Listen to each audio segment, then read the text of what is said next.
மும்பையில் நடிகர் சல்மான் கான் வீட்டில் துப்பாக்கிச் சூட்டில் ஈடுபட்ட நபர்கள் பயன்படுத்திய இருசக்கர வாகனங்களை போலீசார் கண்டுபிடித்துள்ளனர்.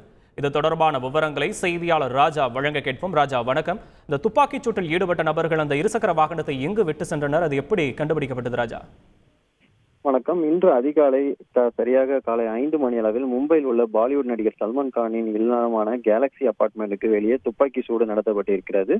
மோட்டார் சைக்கிள் வந்த இரு மர்ம நபர்கள் காற்றில் துப்பாக்கியால் சுட்டு சென்று விட்டதாக போலீசார் தெரிவித்திருக்கிறார்கள். பிறகு அவர்களை பிடிக்கும் முயற்சியில் தனிப்படை அமைத்து விசாரணை நடத்தி வருகிறார்கள்.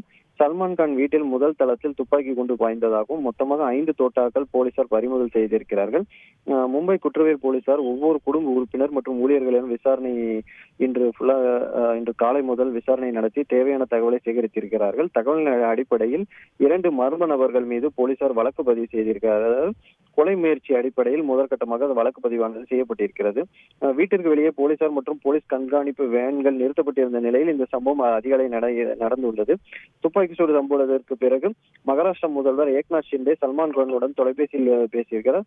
அரசாங்கம் உங்களுடன் துணை நிற்கும், விரைவில் இது சம்பந்தப்பட்டவர்கள் கைது செய்யப்பட்டு அவர்கள் கடுமையான தண்டிக்கப்படுவார்கள் என உத்தரவாதத்தை அளித்திருக்கிறார். பிறகு காவல்துறை ஆணையருக்கும் அதிகாரிகளும் உடனடியாக அவரை பிடிக்கும் அந்த மர்ம நபர்களை பிடிக்கும் முயற்சியில் ஈடுபடுவதற்காக அறிவுறுத்தல் கூறியிருக்கிறார்.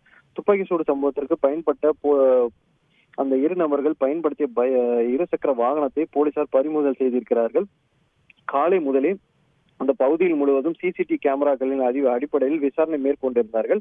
அப்பொழுது அந்த தெரு அருகில் இந்த இருசக்கர வாகனம் விட்டு செல்லப்பட்டதாக போலீசார் தெரிவித்திருக்கிறார்கள்.